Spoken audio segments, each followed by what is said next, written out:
The Battle of Ad Decimum took place on September 13, 533 between the armies of the Vandals, commanded by King Gelimer, and the Byzantine Empire, under the command of General Belisarius.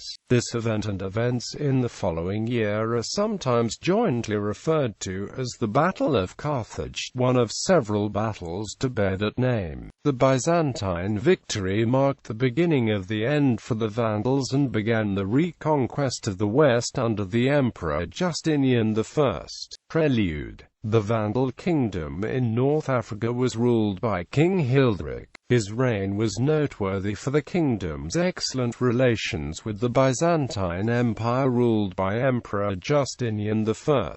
Procopius writes that he was a very particular friend and guest friend of Justinian, who had not yet come to the throne, noting that Hilderic and Justinian exchanged large presents of money to each other. Hilderic allowed a new Catholic bishop to take office in the Vandal capital of Carthage, and many Vandals began to convert to Catholicism, to the alarm of the Vandal nobility.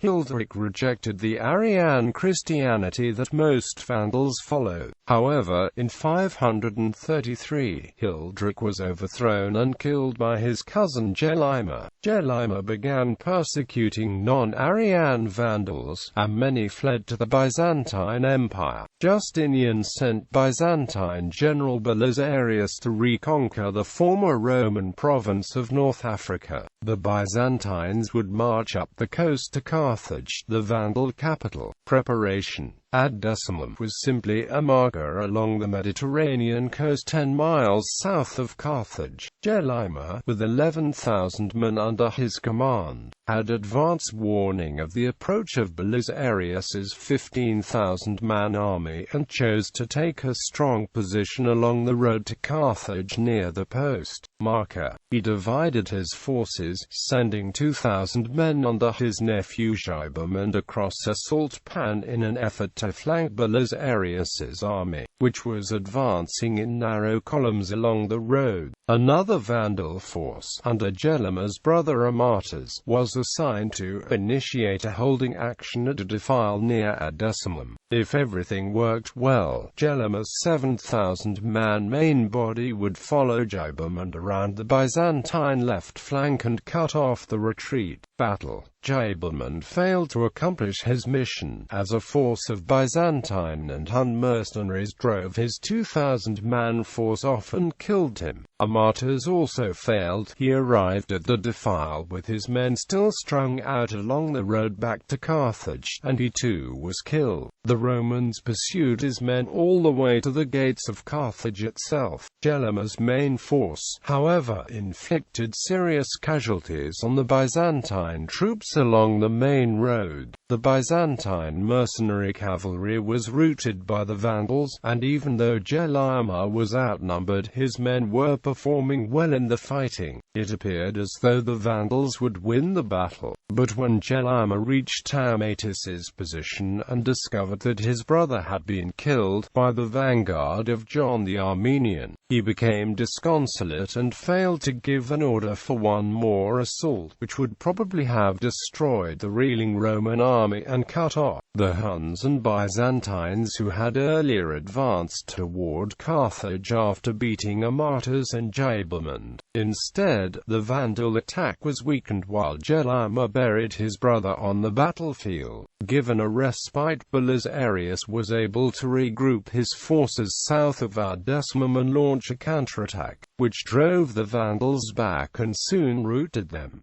Gelimer was forced to abandon Carthage. Aftermath. Belisarius camped near the site of the battle, not wanting to be too close to the city at night. The next day he marched on the city, ordering his men not to kill or enslave the population because he stated the people were actually Roman citizens under Vandal rule. They found the gates to the city open, and the army was generally welcomed. Belisarius went straight to the palace and sat on the throne of the Vandal king. He then set about rebuilding leveling the fortifications of the city, and his fleet sought shelter in the Lake of Tunis, 5 miles south of Carthage. After a second defeat at the Battle of Tricamarum later in the year, the Vandal kingdom was all but ended.